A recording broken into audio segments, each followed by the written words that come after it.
Joliba TV jabarani filɛbɔ Mali kɔnɔ ani Mali kɔkan ani fɛn fɛn bɛ kan an lajɛ nin waati na an ka foli b'a ye ko kura ka jira la ka fɔ nin y'a ka jɛmukan waati selen jɛmukan bɛ sigi aw ye mardi o mardi a balimakɛ Musa Tɛmɛni fɛ walasa an ka se ka kuma jamana kunkanko kan donc o siratigɛ kɔnɔ bi an ka wele sera maa min yɛrɛ tɛ maa dogolen tuguni an bɛ se ka fɔ politique kɛnɛ kan sabula muso min don a ka wulikajɔ non seulement ka bon muso lafasali muso ka hakɛ lafasali la mais min ye jamana kunkanko kan a ka wulikajɔ fana ka bon o la kosɛbɛ n'a sɔrɔ a bɛ jɛkulu dɔ kunna jɛkulu min a yɛrɛ y'a tɔgɔ da ko an t'an sen bɔ a la an n'an ma fɔ déjà a yɛrɛ b'a dɔn o ye Kadija Fofana ye ani ale de bɛna jɛ nin waati in na ka masalaw kɛ masalaw bɛna boli nin waati in na gɛlɛya minnu bɛ jamana kɔnɔ ani kibaruya minnu yɛrɛ bɛ jamana kɔnɔ walasa an ka se ka walawalali kɛ aw yɛrɛ ka se ka faamuyali sɔrɔ a la Kadija i ni su. Tɛmɛni ni ɲantuma n b'i fo ka maliden bɛɛ lajɛlen fo Mali kɔnɔ ani Mali kɔkan ka Joliba TV News o y'a tɔgɔ ye ka baarakɛla bɛɛ lajɛlen fo ka filɛlikɛ jɛkulu lamɛnkɛ jɛkulu ka bɛɛ lajɛlen fo k'a fɔ an bɛna baro min sigi Ala k'a kɛ Ala ta ye Ala ka tiɲɛ don an da k'an kisi nkalon ma. Ok d'accord waati in na i bɛ se ka téléphone bila parce que i ka micro kuma bɛ ka don nin la donc nin waati in na i bɔra k'a fɔ an bɛna daminɛ ni min ye nin waati in na a dogolen tɛ maa si la k'a fɔ nin waati in na ŋunuŋunukanw kɔni bɛ ka caya surtout a yira k'a fɔ premier ministre Choguel kɔni ye boli dɔ kɛ kɔsa in na min ye ani gouvernement maaw sabula n'i ye jateminɛ kɛ kuma in kɔnɔna na gouvernement maa caman tun bɛ yen a yira k'a fɔ kuma min fɔra a bɛ taa miniti 16 ɲɔgɔnna bonyaku kan nka maaw hakili tora fɛn min na o ye seconde dama dama i n'a fɔ seconde 40 dɔɔnin yɔrɔ min a bɛ kuma min ye sɔrɔ yiriwali ka jamana tɛ se ka yiriwa ka sɔrɔ sɔrɔ yiriwali tɛ yen hali n'a y'a sɔrɔ an ye jamanadenw wele jamana kanu ni a ɲɔgɔnna na i m'a fili a bɛ se ka kɛ e yɛrɛ ye video ye a kuma cayalen bɛ est ce que an bɛ se k'a fɔ nin kuma min fɔra est ce que o kuma in a tɛ ka bɔ a minɛn kɔnɔ ou bien hakilina jumɛn de bɛ e la nin analyse la ka kɛ ni a ka nin bɔli ye. Ok Tɛmɛni n b'i fo o ɲininkali in na effectivement an bɛɛ lajɛlen dabali banna an bolo donna an da kɔrɔ parce que an bɔra ja dɔ sanfɛ ja dɔ kan ja min ni marabolo ɲɛma n'o ye Dr Choguel Kokala Mayiga ye n'a bɛ ka kuma a minisiri ɲɔgɔnw fɛ a ka minisiriw fɛ bon kuma ninnu kɔnɔ i b'a dɔn kuma tɛ kuma ye kuma ye kuma laɲini ye mun ye ne tɛ kuma sanfɛla lajɛ ne tɛ kuma laban lajɛ mais i ka kuma bɛ mun nɔfɛ ne b'o de lajɛ wa hakilima bɛɛ kan ka kuma lajɛ ten de i b'a dɔn Choguel c'est un excellent communicant ça veut dire n'a bɛ communication kɛ a bɛ se ka kuma kɔ n'a ɲɛ a b'a bɛɛ don kuma kelen kɔnɔ wa bɛɛ bɛ content e bɛ tɛgɛrɛ fɔ wa minnu fana tɛ e fan fɛ olu fana bɛ tɛgɛrɛ fɔ an y'a ka kuma ninnu ye a ko n'i ye jamana in ta k'a lajɛ ko ne bɛ minnu ta bakuruba la fɔlɔ a ko finitigilakaw k'u teliya ko an ka parce que n'i ye kuma in lamɛn yɔrɔ dɔw la a bɛ vu fɔ yɔrɔ dɔw la a bɛ nu fɔ bon vu o b'a yira k'e t'o fɛn kɔnɔ nu o ye an ye mais vu o kɔrɔ de ko aw bamanankan na vu ye aw ye nu o ye an ye anw mais n'i ye kuma ninnu lajɛ yɔrɔ dɔw la a b'a fɔ vu yɔrɔ dɔw la a b'a fɔ nu a b'a fɔ ko maaw ka bɔ kuma minnu patriotisme kumaw ni nationaliste kumaw kɔnɔ k'o ti jamana jɔ ko u bɛ min na bi n'u ma balo di malidenw ma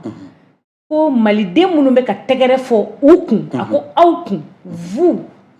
ko ni aw ma sabali ko kelenw bɛ gabakurun ta aw kama ko min ka ɲi aw teliya aw ka baara in aw baara kɛ aw teliya aw ka fanga bila ko basa an ka gouvernement in an kan ka k'an ɲɛsin fɛn min ma o ye économie c'est à dire ko économie de bɛ kan ka la relancer parce que économie de b'a to jamana bɛ jɔ a sen kan ni économie tɛ yen foyi tɛ yen ni kuma in nisɔndiya ko don kasi ko don nisɔndiya don basa ale ye jo di anw ma bi ma anw bila ka nin fɔ mais i b'a dɔn kuma tɛ na anw y'a fɔ sansi dɔ b'a la mais ni ale y'a fɔ sansi wɛrɛ bɛ se ka k'a la parce que terminé e ko chauffeur kɛ tɛ se mobili boli la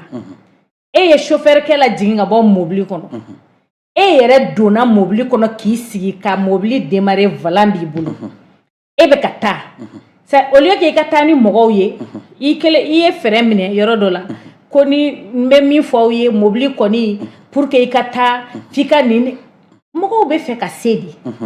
e tɛ se ka mɔgɔw lajɔ sira la ka kun min na aw tɛ ka taa aw kun min na mobili in tɛ ka taa ni mɔgɔw ye ka se n'u ye seyɔrɔ la gɛlɛya minnu donnen don a la fɛn minnu bɛ se k'a bali o ma fɔ e ye dɛ i ye volant minɛ yɔrɔ min na k'i ka se ni mɔgɔw ye u seyɔrɔ la kuma in kɔrɔ ye mun ye premier ministre nana ni sira dɔw de an bɛ fanga furancɛ fanga de la fanga dɔ de dafirila fanga in dafirila à la suite d'une contestation k'a fɔ ko fanga tɛ ka baara kɛ nin gɛlɛya bɛ yen nin bɛ yen insécurité bɛ yen kɔngɔ bɛ maliyɛnw na gɛlɛya bɛ malidenw kan malidenw t'a dɔn u bɛ u ko yɔrɔ min u b'u ja yɔrɔ min élection bakilela fɛn caman fɔra justice tɛ k'a ka baara kɛ fɛn caman fɔra pour que ka fanga dafiri 2020 maintenant ni e yɛrɛ bolo donna fanga la e kan ka mun kɛ o ye de danaya min dar'e kan e bɛ baara de kɛ i taara min kama i b'o baara de kɛ k'a ɲɛ mais e tɛ se k'i jɔ ça veut dire ce qui est dommage premier ministre bɛ toujours rue kɔnɔ la posture de la parce que rue de kɔnɔ i bɛ dénonciation kɛ rue de kɔnɔ i bɛ nin constat suguw kɛ rue de kɔnɔ i b'a fɔ ko kɔngɔ bɛ malidenw na mais à partir du moment marabolo bɛɛ tara k'a d'e ma k'a ɲɛma i ye e tɛ se k'a fɔ bilen ko kɔngɔ bɛ malidenw na e ka baara ye jumɛn ye kɔngɔ bɛ bɔ malidenw na cogo di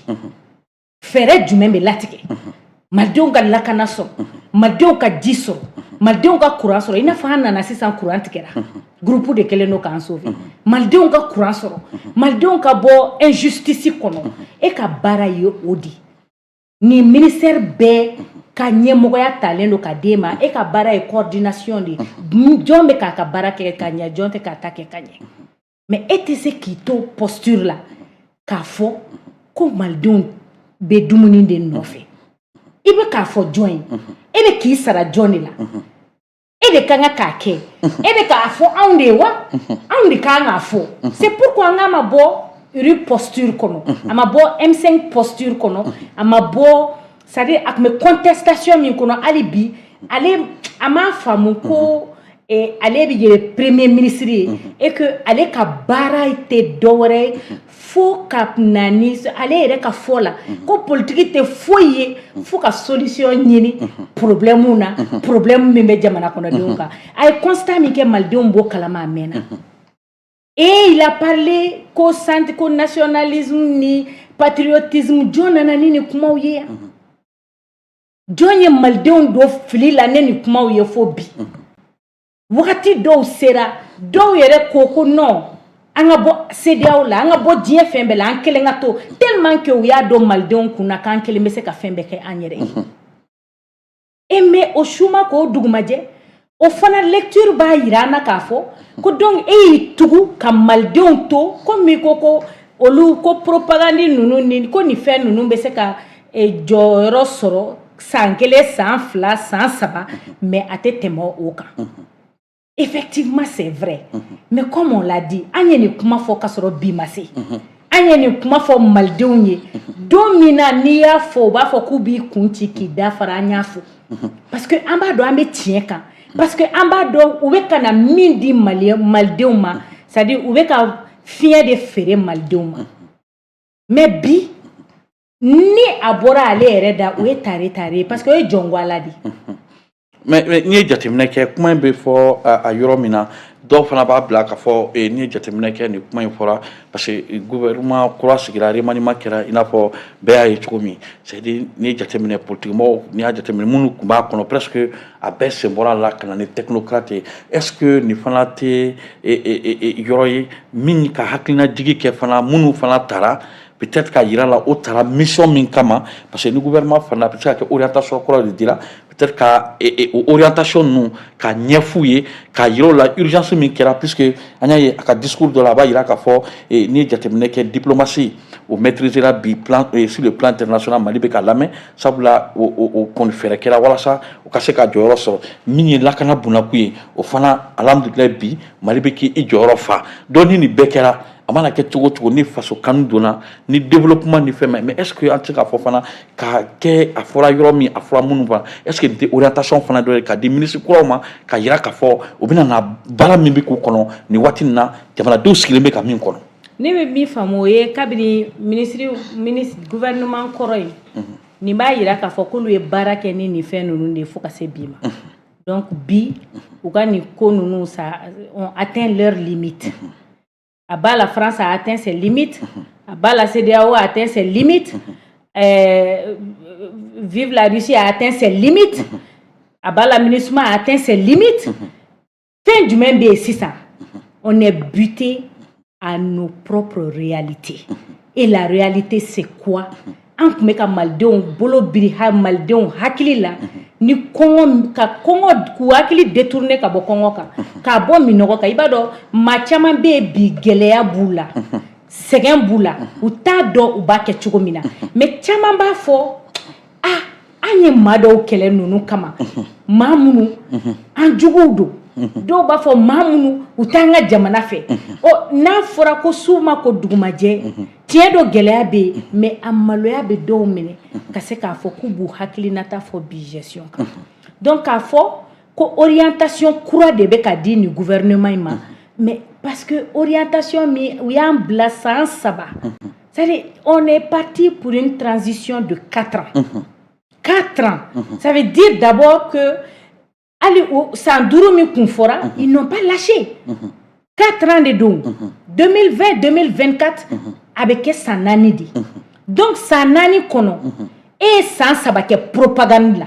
ka san 3 kɛ k'a fɔ malidenw ye ko non ko ni faransi taara an ka hɛrɛ bɛɛ bɛ dayɛlɛ ni CEDEAO taara an bɛ kɛ fɛn ye n'an bɔra UEMOA la an bɛ kɛ fɛn ye n'an bɔra MINUSMA c'est-à-dire an tilala nin bɛɛ la o de la nin c'est-à-dire minnu kɔni gɛnna a diyara ne ye munna parce que il faut que an yɛrɛ k'a dɔn nin bɛɛ mana taa anw yɛrɛ bɛ se ka mun de kɛ mais baara in kun kan ka don parce que tu ne peux pas dissocier c'est-à-dire la sécurité au développement. Ne yɛrɛ ka ɲininkali kun bɛna na o de la est-ce que développement kun bɛ se ka na ka sɔrɔ an kun bɛ basigibaliya min kɔnɔ o ma ɲɛ sɔrɔ. Il faut que i ka basigibaliya yɛrɛ kun dɔ fɔlɔ basigibaliya a bɛ sɔrɔ cogo di a bɛ na cogo di jamana kɔnɔ mɔgɔw tɛ ka bɔ kɔfɛ mɔgɔ dɔw ma bɔ planète wɛrɛ kan ka na malidenw kɛlɛ koyi malidenw de don. Kabiri mɔgɔw ma da la kabiri mɔgɔw bolo ko maa wɛrɛw don f'an tilala ka n'a faamu ko an yɛrɛw de don malidenw de don i n'u bɛ dumuni kɛ ɲɔgɔn fɛ i n'u bɛ ji min ɲɔgɔn fɛ i balima y'a dɔw ye i furu ɲɔgɔn y'a dɔw ye i kanu ɲɔgɔn y'a dɔw ye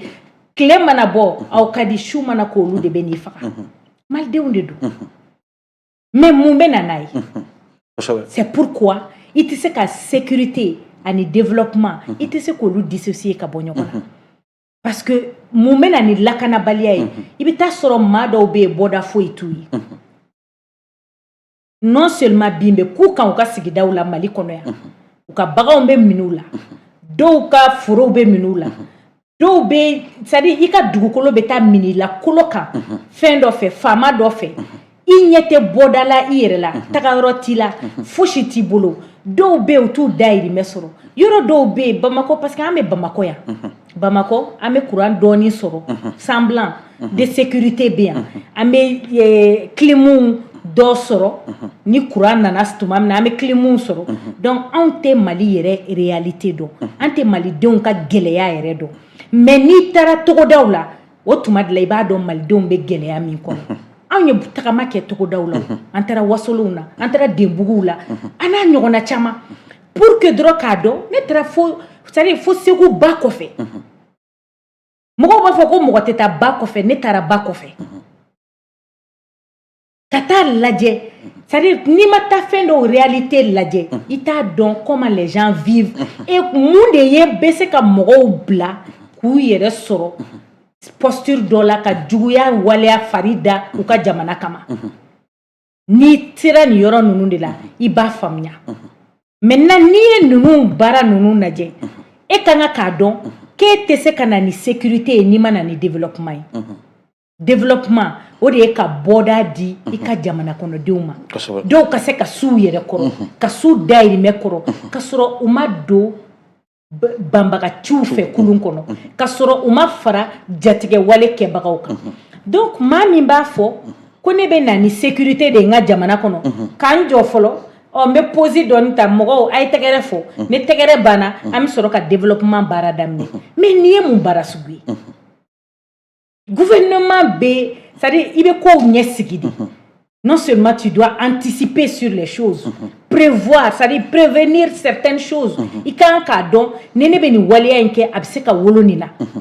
ni maa yirika bɛ yen ne ka jamana kɔnɔ n'i y'a ta k'a lajɛ sifinnaka maa 100 o maa 100 77 ye sifinnaka ye o sifinnaka 77 ne bɛ se ka mun de kɛ barisa ne ka jamana bɛ kɛlɛ kɔnɔ pour que olu kana taa fara jugu kan k'u faso kɛlɛ n kan ka bɔda ɲini u ye bɔda bɛ ɲini cogo di au lieu que i ka taa vidéomaniw entretenu vidéomaniw ka hakɛ to mais kuma n'a tɛmɛsira de don tiɲɛ mana na an b'a fɔ parce que c'est-à-dire n'i ye Mali yɛrɛ ɲɛmɔgɔya di ne ma nin ko ninnu bɛ jɔ de kɔ soit i bɛ taa foro la soit i bɛ taa fɔrɔn na an kun ka kan k'an ɲɛsin o de ma mais a man ka transition bantɔ k'an bɛ na an lajɔ ko komi an ye an kun y'aw lanɛgɛ parce que an ye san 2 san 3 kɛ k'aw lanɛgɛ k'a fɔ aw ye ko patriotisme de bɛ jamana jɔ ko fɛn de bɛ jamana jɔ mais an nana ye sisan o tɛ se ka kɛ f'an ka taa an ɲɛsin an ka économie ka relance de ma jamana bɛ se ka kɛ mun ye n'a ka économie tɛ jamana bɛ se ka kɛ mun ye hali i tɛ se ka kɛ silamɛ ɲuman ye walayi n'i dayirimɛ t'i bolo i tɛ se ka kɛ silamɛ ɲuman ye i tɛ se ka kɛ chrétien ɲuman ye i tɛ se ka kɛ bolisɔnna ɲuman ye n'i dayirimɛ ye ni Ala m'o d'i ma donc e ka kan ka mun kɛ e ka sifinnaka ninnu n bɛ segin n ka kuma kɔnɔ pour que k'u kisi u kana kɛ u yɛrɛ ma jugu ye ka k'u faso ma jugu ye i bɛ bɔda de d'u ma bɔda ye baara yɔrɔw ye ka jeunes encourager u ka taa sɛnɛ kɛ ka jeunes encourager u ka taa fɔrɔn na ka jeunes encourager parce que o bɔɲɔgɔnkow de bɛ yen fɛn fɛn b'a la a b'a nin a bɛɛ ka kan ka taa fɔrɔn na ne bolo parce que n'o an ma ɲɛsin baara ma Chine ye a datugu diɲɛ na wagati dɔw la mais bi in na Chinois bɛ puissance diɲɛ puissance baw de fɛ a ma sɔrɔ ni slogan ye a ma sɔrɔ ni kuma ye kuma gansan ye a ma sɔrɔ ni gabakurun fili ye a ma sɔrɔ ni marche ye a ma sɔrɔ ni sitting ye a ma sɔrɔ ni meeting ye a sɔrɔla ni mun ye baara u y'u datugu diɲɛ na mais ils ont travaillé des gens ont accepté de se sacrifier mais anw ka jamana yɛrɛ kɔnɔ baarakɛla yɛrɛ tɛ dɛmɛ n'an b'a dɔn sɛbɛsen bɛ maa o maa kɔrɔ an b'a ɲini k'o tigi lajigi k'i lagosi k'i lanɔgɔ k'i dawula ban k'i barika ban k'i bila kɛrɛfɛ ka maalankolon ko tanu ko c'est-à-dire anw bɛ baara kɛ ten de je parle de façon générale mais n tɛ cas particulier ma mais de façon générale an ka société lajɛ dɔrɔn mɔgɔw bɛ sɔn ka mɔgɔ jɔnw dɛmɛ mɔgɔw bɛ sɔn ka jeune sugu jɔnw dɛmɛ i b'a ye jeune sugu dɔw ka projet bɛ abouti joona o tɛ sɛbɛkɛlaw ye o ye de maa minnu bɛ c'est-à-dire i ma ye jamana bɛɛ kɛra kɔgɔ ye c'est-à-dire il faut k'i ka kɛ kɔgɔ de ye sisan i ka kɛ lèche botte ye pour que i ka se ka ɲɛ dɔ sɔrɔ ko la bon ni minnu ko k'u bɛ sɛbɛsen ta k'u t'o siraw fɛ olu bɛ sɛgɛn u bɛ mɛn c'est vrai mɔgɔw bɛ se k'i ye i ka baara la k'i encourager mais y a rien derrière alors qu'aujourd'hui aw kan ka fara o mɔgɔw de kan o mɔgɔ kelen kelen ni minnu bɛ yen ka far'u ka force d'u ma k'u jukɔrɔma don don n'i ma maa ɲɛnama dɛmɛ maalankolon b'i mara ça c'est-à-dire n bɛ k'o fɔ pour le futur mais premier ministre ka kuma in n'i y'a ta sira wɛrɛ fana fɛ a bɛ k'a fɔ ministre de la défense fana ye ko budget bɛ donné fana ka e ka yɔrɔ la a ka ɲi ten koyi sisan vraiment il faut que développement fana ka an ka ɲɛsin développement fana ma parce que analyse kuma in sira de ka ca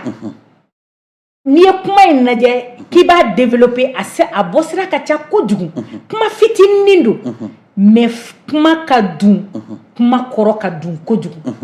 mais mɔgɔ sisan I bɛ mun jaabi parce que caman fana bɛ k'a yira k'a fɔ aw bɛ nin kuma ninnu fɔ c'est juste ka se ka aw sen don ka premier ministre ni min ye finitigilakaw min bɛ fanga na ko ka se k'olu bila ɲɔgɔn na aw bɛ mun jaabi o la. bon an ma kuma don premier ministre da o. est-ce que ne de taara fɔ ko récitation ko président a bɛ ka kuma bɔ a minɛn de kɔnɔ ko parce que politique mɔgɔw ka politique kɛra fɛrɛ ka ca. bon kuma ye kuma de o mɔgɔ tɛ kɛ politique mɔgɔ ye ka tɛmɛ premier ministre yɛrɛ kan donc kuma ye a ye min fɔ anw bɛ k'o de ta mais on n'invente rien maintenant n'ale ko k'a b'a bila minɛn dɔ kɔnɔ ale de b'o minɛn fɔ parce que n'i ye kuma lajɛ ne ko n ko kuma tɛ kuma ye n ka kuma daminɛ la. kuma laɲini ye mun ye maa bɛɛ o discernement tɛ bɛɛ bolo ala m'o di bɛɛ ma mɔgɔ caman bɛ kuma lamɛn o tɛ kuma développer mais u tɛ kuma c'est-à-dire dɔw bɛ kuma faamu mais u tɛ kuma laɲini faamu. mais Kadija nin bɛɛ la caman fana bɛ to ka an ɲininka surtout nin waati in na ko n'i ye jateminɛ kɛ ko I ka bɔli ka ca ka ɲɛsin min ye nin cɛmancɛ fanga in na ko nka ka jateminɛ kɛ ko a cɛmancɛ fanga n'i y'a daminɛ a daminɛ I bɔra k'a fɔ ka tɛmɛ 2020 na a kun fɔlɔ yanni bandaw ka taa ko yɛrɛ bolo kun b'a la ko mais waati ni kuma ninnu kun tɛ yen hali ni mɔgɔ tun bɛ kuma transition k'aw tun bɛ bɔ walasa ka transition ko mais mun kɛra ou bien kan kun bɛ bɔ walasa ka mun kɛ c'est-à-dire ka justifier ka transition ka baara k'o justifier o bɛ laɲini min na ko mais n'i ye jateminɛ kɛ ko mun de nana ni renversement nin ye k'a dɔn k'a kɔrɔ ni premier ministre yɛrɛ kɔ fɔlɔ a ye aw jɛra puisque campagne na min ye Soumaïla Cissé ka campagne na k'aw bɛɛ tun bɛ o directoire kelen nin kɔnɔna na fo ka na FSD kɔnɔ yanni aw ka bɔ ka FSD SAPO créer ko mais mun nana ni greffe ye contre le premier ministre est-ce que ko kɔrɔ de b'aw cɛ kabini o waati o de wulitɔ filɛ de nin wa walima Kadija yɛrɛ y'a décidé waati min k'i bolo bɔ nin ko in na o wulitɔ de filɛ nin ye comme on le dit comme Alou Nundialou b'a fɔ quand on note le pain de la bouche maintenant que ça devient un problème. Pour faire court ne de taara o I yɛrɛ y'a fɔ ko Kadija y'a décidé k'a bolo bɔ nin fɛn in na ne de taara et quand vous dites I bolo kun b'a la il faut aussi préciser que je n'occupais pas je n'étais pas à une instance de décision. J'étais juste chargée de mission. Il s'est passé ce qu'il s'est passé.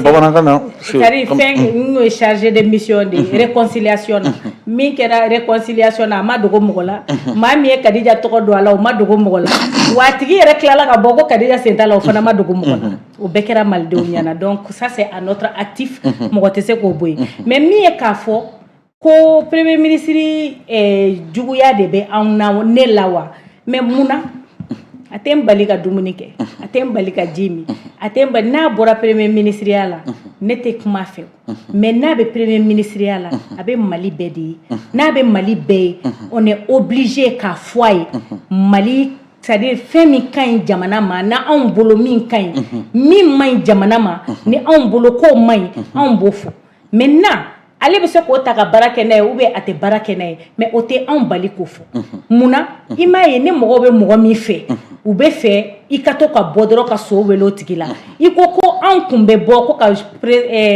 transition ka fɛnw justifier moi je n'ai jamais justifié quoi que ce soit ne kun bɛ baara jumɛn na j'étais en charge de la communication du département et toi tu le sais je ne t'apprends rien ne de kun bɛ département fɛn fɛn bɛ kɛ département kɔnɔ ne de kun b'a sɛbɛnni bɛɛ kɛ a page sanfɛ a kunnafoni di ne de kun b'a bɛɛ kɛ ne de kun bɛ audience couverture bɛɛ kɛ ne de kun bɛ fɛn bɛɛ kɛ dans ce domaine là d'accord et ça s'arrêtait à là c'est-à-dire a tɛ se ka tɛmɛ o kan parce que pour moi lorsque tu travailles bon n'i bɛ baara kɛ I ka jamana kɔnɔ I ka jamana état kɔnɔ I bɛ ka baara kɛ mɔgɔ ye I bɛ k'a kɛ jamana de ye c'est ça la différence mais n'i ye mɔgɔ wɛrɛ kun bila ye peut-être a tigi kun bɛ bɔ a bɛ so wele o ministre la don o don a bɛ so wele transition na don o don mais o tɛ anw ka baara ye o t'an ka tabiya ye o t'anw ka taabolo ye c'est pourquoi fɛn kɛra ye min ni an ka tabiya tɛ taa don min na an y'an ka démission di k'an kɔ don ka taa Ok. Bulu ni café be se ka sigi akadi. Mais i dambe i boyoro i bokolo o kadi nay. I kumbe se ki nyatugu katoy. Mais ni nyatugu katoy bi ku kuma do kuma dat kun te kay. I kuma li be geleya. C'est pourquoi mɔgɔni fin k'i yɛrɛ ni o ni te kari i be sa jɔnya juru la n'o bɔra yen mɔgɔ tɛ se k'a fɔ ko premier ministre in k'a ka ko man kan ka contester parce que premier ministre in an y'a dɔn contestation de kɔnɔ a kɛra premier ministre ye contestation de kɔnɔ ne b'o fɔ tuma bɛɛ a bɛ mairie communiqué kalan 1 2 3 4 5 don o don on n'apprend rien à personne bɛɛ lajɛlen b'o kalama ko ni maa ye ni régime ni transition in kɛlɛ ni a fɔra ko anw b'a la anw ka chef ye premier ministre ye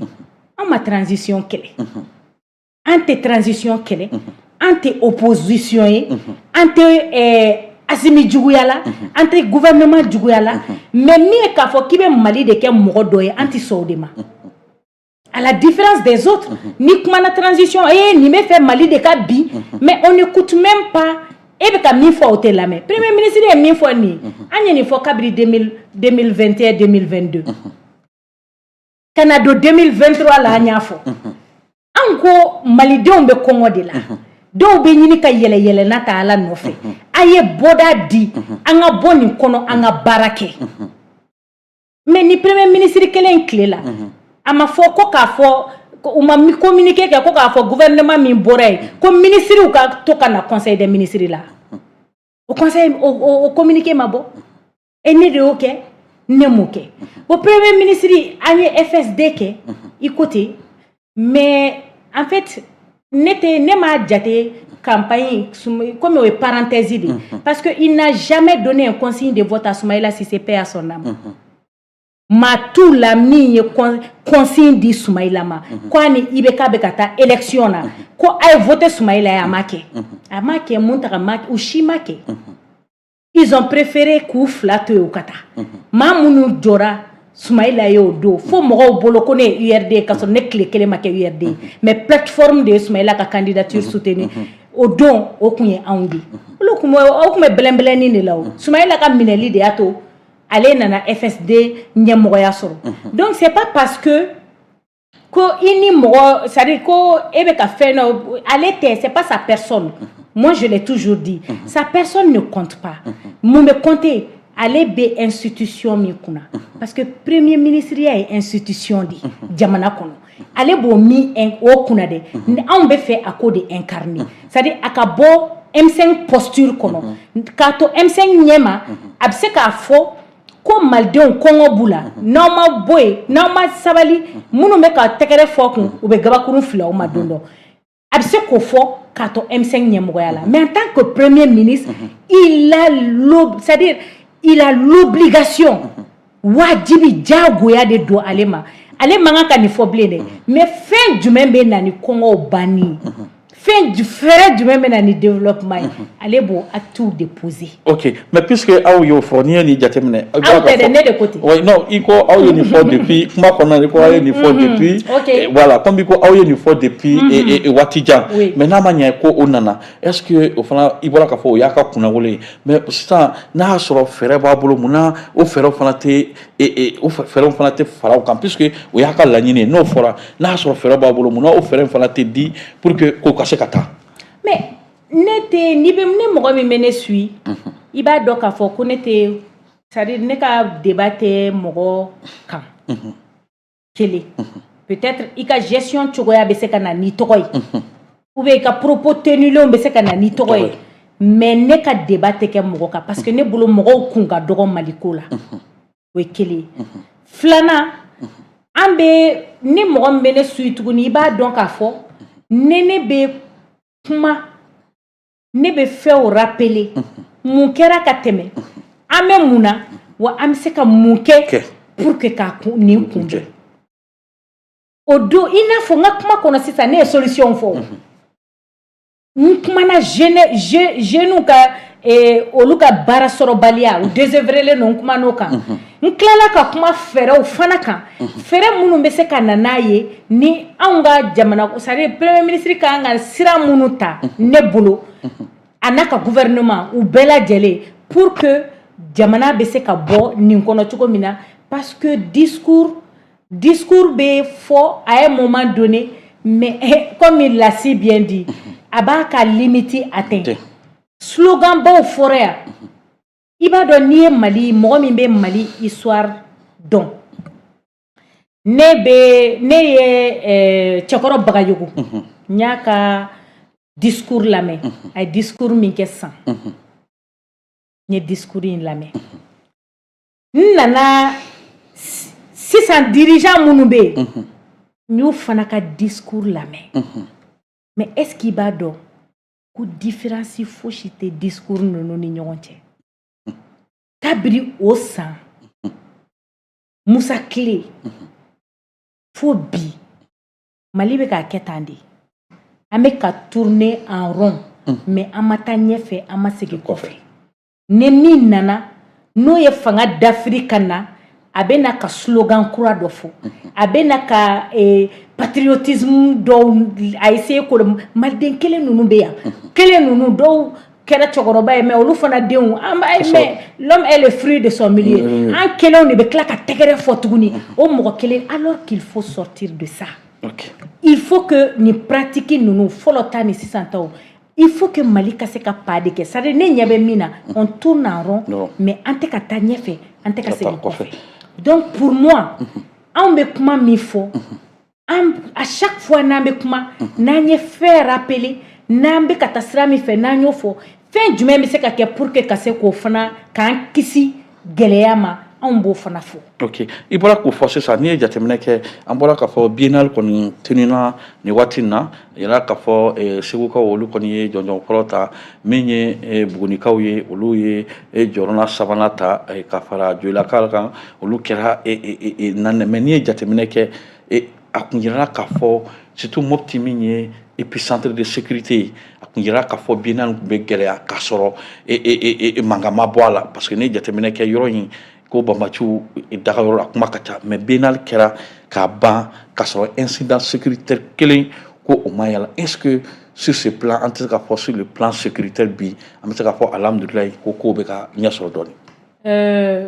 I b'a dɔn c'est un couteau à double tranchant. Anw tɛ nin fɛn ninnu na ni mɔgɔw ka vie bɛ en jeu on évite de tenir certains propos c'est-à-dire que i bɛ nin fɛn ninnu caman ye attaque dɔw kun kɛra o a ma kɛ yan Mopti yan Mopti yan fan fɛ donc an kan bɛ Mopti ville yɛrɛ kɔnɔ par rapport à l'organisation de la non il y a pas que la ville de Mopti qui c'est-à-dire ville de Mopti tɛ o n'a fɔra Mopti non an bɛ ka kuma biennale yɛrɛ kan puisque l'organisation et la sécurité de la ville de Mopti par rapport biennale ko la il faut c'est-à-dire n'i bɛ na ni sécurité yɔrɔ la il faut que la sécurité soit permanente d'accord sécurité bɛ se ka na c'est-à-dire pour un temps bien déterminé e bɛ na n'a ye e bɛ taa maa dɔw bɛ bila kɔlɔlɔ kɔnɔ i kɔfɛ c'est pourquoi j'ai dit je n'aime pas trop commenter ces choses là parce que c'est la vie des gens qui sont en jeu donc ni mɔgɔw ka c'est-à-dire olu tɛ kulonkɛ sujet ye quoi ni mɔgɔw ka min bɛ fɛn o fɛn gulonnen don fɛn fɛn na n'o b'o da fɛ on doit faire très attention mais ce que moi je conseille c'est-à-dire ne bɛ min parce que comme aw b'a fɔ ko n'an bɛ kumaw fɔ an ka to ka bilasirali fana fɔ an dun bɛ bilasirali in fɔ mais tellement que n'an ye fɛnw rappeler o tɛ diya mɔgɔw ye bilasirali in bɛ tɛmɛ u tulo kan bilasirali in de dun c'est plus important mais i tɛ se ka bilasirali fana fɔ n'i ma fɛnw rappeler a ka fɔ i ka logique ka dɔn au moins ne bɛ min fɔ dɔrɔn biennale kɔfɛ État kan ka k'i cɛsiri foyi man ka Mopti n'a dafɛ dugu sɔrɔ biennale kɔfɛ ni sécurité kan ka kɛ bada ye an b'a fɔ alhamdulilayi wa an bɛ bɔ an b'a o foli kɛ an b'a encourager parce que c'est pas une question de personne pour nous mɔgɔ minnu t'o faamu fo k'o intégrer mɔgɔ ko tɛ ni mɔgɔ ko de don anti-care mais ni jamana ko nana maaw b'u da kɛrɛfɛ parce que bɛɛ kun ka dɔgɔ jamana ko la donc pour moi ce qui a lieu de faire ce qui s'est passé c'est bien mais fɛn min ka ɲi ni o ye la sécurité doit être assurée permanemment dans la région de Mopti c'est-à-dire ni kɔfɛ ni biennale kɔfɛ maliden si man kan k'a mɛn a tulo la tuguni ko attaque dɔ kɛra Mopti kɔnɔ ou bien Mopti dafɛ dugu dɔ kɔnɔ parce que an ka honneur b'o de la o de b'a yira k'a fɔ ko an mana ni sécurité pour un objectif bien déterminé et que o fɛn banna anw taara ayiwa aw ka ko b'aw bolo o de bɛ c'est-à-dire o de b'a to an bɛ kisi o ma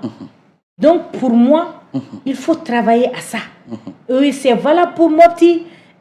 c'est aussi valable pour d'autres points mɔgɔ yɔrɔ caman de bɛ yen. Est-ce que am se ka fɔ bi biennale ka segin ka na peut-être à peu près 10 ans am se ka fɔ an y'a ye depuis a tɛ ka waati na biennale kun initiera a kun kan ka kɛ Mopti mais an n'a sɔrɔ biennale spécial kɛra est-ce que am se ka fɔ ni biennale ni seginni bɛ kɛ sababu ye parce que maakɔrɔw caman kun b'a yira ko nin kun bɛ kɛ sababu ye ka se ka brassage kɛ bɛn nu keleya parce que n'i ye jateminɛ kɛ presque ni biennale na Mali région bɛɛ kun représenté exception am se ka fɔ gɛlɛya min bɛ ani Kidal hali Kidal ka denw hali minnu yɛrɛ bɛ ka ma sɔn ko accord b'a ni minnu cɛ olu yɛrɛ ka mɔgɔw ko représenté bɛ nin ko in na est-ce que am se ka fɔ ni facteur bɛ se ka kɛ sababu ye walasa bɛn ni keleya ani an bɛ ka fɔ jamana yɛrɛ ka segin a ka ko kɔrɔ ma nin bɛ se ka kɛ sababu ye ka se ka o sinsin. Bon pour que i ko dɔn fɔlɔ f'i ka jamana yɛrɛ kɛlɛ in kun dɔn fɔlɔ parce que kɛlɛ tɛ kɛlɛ min bɛ région ni ɲɔgɔn cɛ hali ni région bɛɛ ye ɲɔgɔn sɔrɔ yen kɛlɛ de bɛ Sikaso ni Segu cɛ kɛlɛ bɛ Segu ni Mopti cɛ kɛlɛ bɛ Mopti ni Kidal cɛ kɛlɛ bɛ Kidal ni Gawo cɛ kɛlɛ bɛ Gawde ni Taw c'est pas ça o kɛlɛ sugu tɛ Mali kɔnɔ kɛlɛ jumɛn bɛ Mali kɔnɔ c'est-à-dire an bɛ kɛlɛ dɔ de kɔnɔ i yɛrɛ mɔgɔ bɛ k'i kɛlɛ c'est-à-dire so kɔnɔ k'a fɔ ko nin région ni nin région o tɛ mais e yɛrɛ ka du kɔnɔ dɔ bɛ k'i kɛlɛ o de don bon mun de nana n'a ye biennale tɛgɛrɛ warawara bɛ se ka taa n'a ye wa n'a taara n'a ye an b'a fɔ tare alhamdulilayi rabbil alamin ala k'o k'an ka jamana ye mais ma d'a la ni o bɛ se ka kɛ o dɔrɔn bɛ se ka k'a solution ye parce que les mots sont profonds gɛlɛya minnu bɛ yen a gɛlɛyaw ka dun kosɛbɛ gɛlɛya caman de ye ɲɔgɔn sɔrɔ anw kan i ye Kidal ta fɔ Kidal est couvert par les accords accords dɔ de b'an n'olu lié a bɛ fɔ olu ma les ex-rebelles maa minnu ye marifa ta u faso kama mais maa wɛrɛw bɛ yen état islamique ni fɛn camanw bɛ an ka centre la bi ani Segu yanfan ni Mopti yanfanw fɛ ani fo ka taa nord la n'olu fana kɛlɛ wɛrɛ de b'olu bolo o ye kɛlɛ jumɛn ye dɔw b'a fɔ entre guillemets ko silamɛya ko kɛlɛ hali n'an b'a dɔn ko silamɛya ko kɛlɛ tɛ dɔw b'a fɔ ko bin bɛ ka kan an ka hakɛw nɔfɛ anw fana bɛ wuli ka kɛlɛ kɛ an bɛ taa fara banbagaciw kan dɔw b'a fɔ foyi tɛ anw ka sigida la yan donc n'i ko k'i bɛ Mali problème ta c'est-à-dire école-sow datugunen don école-so ba yirika fo bi pourquoi c'est-à-dire pour que e k'a ye ko biennale dɔrɔn tɛ se ka kɛ c'est vrai n'an bɛ tɛmɛ n'an ka kɔrɔlenw ye an ka fɛn kɔrɔw o ka ɲi parce que a b'a to an miiri bɛ jigin kɔrɔlenw na mais an sera niveau min ma bi o dɔrɔn tɛ se ka kɛ réponse ye o dɔrɔn tɛ se ka kɛ réponse ye guerre dɔrɔn tɛ se ka kɛ réponse ye parce que les mots sont profonds jamana a yɔrɔ o yɔrɔ gɛlɛya kɛwalekɛla minnu bɛ yen a bɛɛ n'a ka laɲini a bɛɛ n'a ka réalité don donc pour moi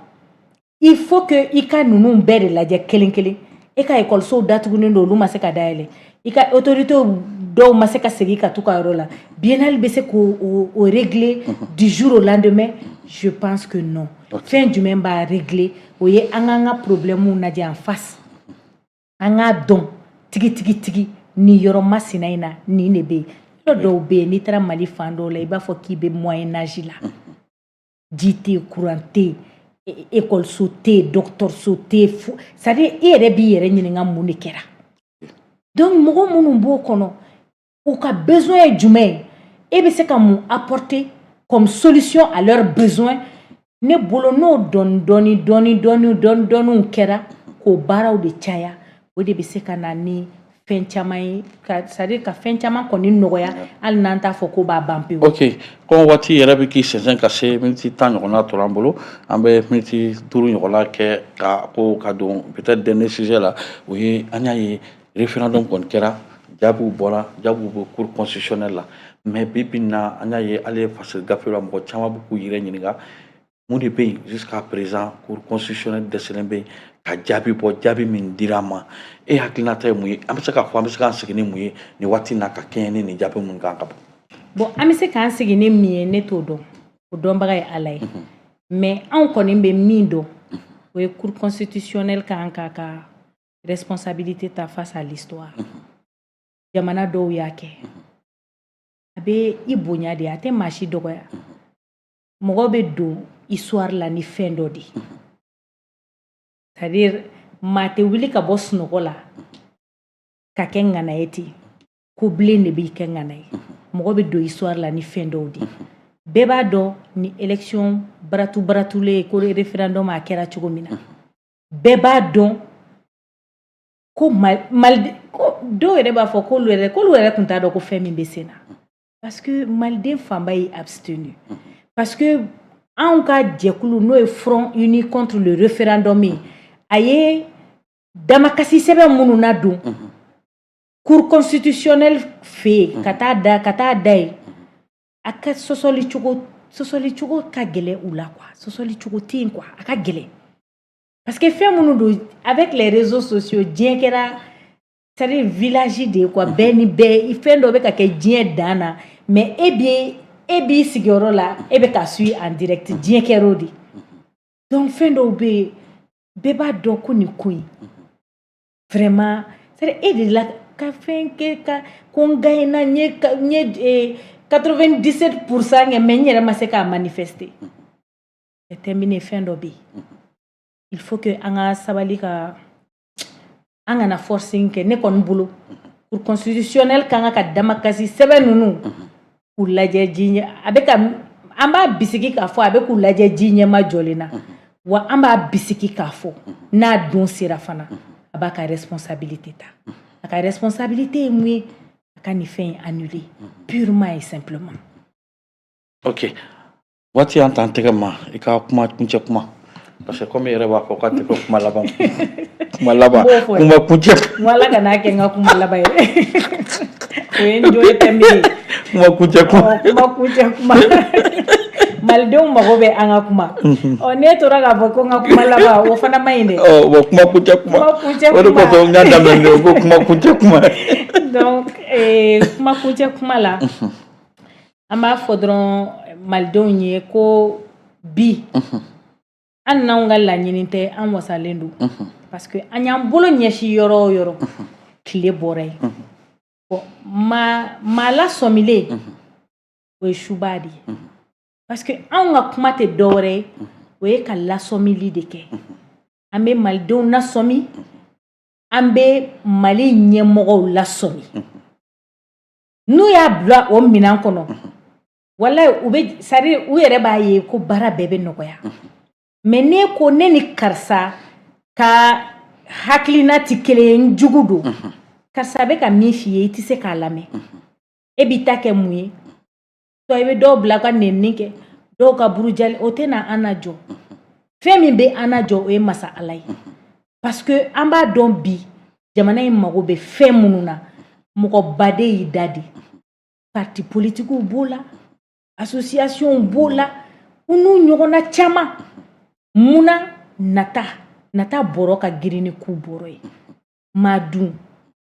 fɛn min b'i da kan na i tɛ sa n'i ma sɔrɔ donc mieux vaut être du bon côté de l'histoire an bɛ min fɔ ne bɛ min fɔ n bɛ welewelekan bila hali bi parti politique ninnu ma u ka n'u ka rôle régalien na u ka rôle régalien ye mun ye u ka kɛ tiɲɛ fan fɛ jamana kɔnɔdenw fan fɛ ani tiɲɛ fan fɛ u ka sira fɔ ka sira don ɲɛmɔgɔw kɔrɔ min tɛ kɛ ni juguya ye a tɛ kɛ ni ko wɛrɛ mais don dɔ la a bɛ fɔ karisa e ye nin fɔ k'a fɔ ɲɛmɔgɔ ninnu fana ye n'i bilala ɲɛmɔgɔya la i tɛ maa kelen ta ye et les laudateurs minnu bɛ dɔnkili da i tulo kɔrɔ k'e de ye mansa ye n'e tɛ a tɛ ɲɛnabɔ i fɔra cɛ caman kɔ wa cɛ caman bɛ f'i kɔ la place que vous occupez aujourd'hui quelqu'un l'occupait hier et quelqu'un l'occupera demain n'i y'o faamu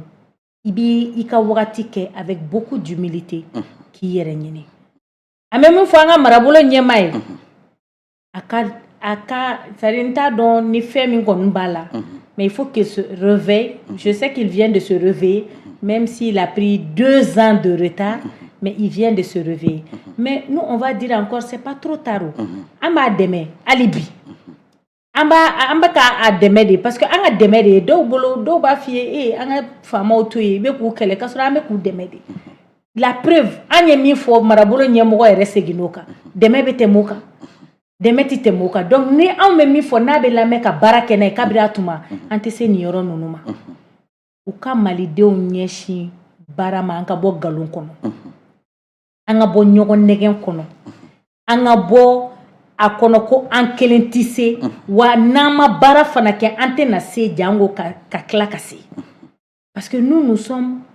c'est-à-dire an bɛ ka sous-développement voie de ta Mali lajɛ Bamako lajɛ ni duran b'i bolo i bɛ maloya ka tagama n'a ye ɲaman kelen don k'an dun gɛlɛya bɛ malidenw na baara tɛ yen fosi tɛ yen minnu bɛ baara la olu labɔr'u ka baaraw la an bɛ ka coup de com kɛ au lieu de chercher des problèmes réels donc pour moi il faut que an ye dɔ kɛ propagande na an ye dɔ kɛ ko c'est-à-dire ko ni mɔgɔ ka n'i yɛrɛ nɛgɛn fo ka se niveau dɔw ma quoi an ka ɲɛsin baara ma an ka jeunes ɲɛsin baara ma an ka jeunesse bɔ fɛn dɔw kɔnɔ an k'u ɲɛsin baara ma pour que jamana bɛ se ka jɔ a sen kan donc o de ye ne ka message ye ka tila k'a ɲini malidenw fɛ i b'a dɔn kumakɛla kuma mana d'a ma tɛ tila ayi il faut que ça c'est important 30 secondes 30 secondes terminé ça c'est très important parce que là je vais lancer un message il faut que mɔgɔ minnu caman b'a fɔ karisa i bɛ ka baara min kɛ a ka ɲi u k'a faamu k'an kelen tɛ se et on a besoin d'eux an bɛ fɛ u k'u fanga fara an ta kan pour que an kana sɛgɛn an kana décourager an bɛ fɛ n'an ma se ka se min yɔrɔ i k'a ɲini ka se an yɔrɔ an ka kɛ kulu ye an ka fara ɲɔgɔn kan an ka jɛ ka Mali jɔ parce que mɔgɔ kelen tɛ se karisa i ka kuma ka ɲi karisa i bɛ faso jɔ la karisa i bɛ faso jɔ sira kan seul an bɛ se ka taa n bɛ se ka taa teliya la mais n'an taara ɲɔgɔn fɛ an bɛ taa yɔrɔ jan ok n'an taara ɲɔgɔn fɛ an bɛ taa yɔrɔ jan sabula n'i ye kuma di kumakɛla ma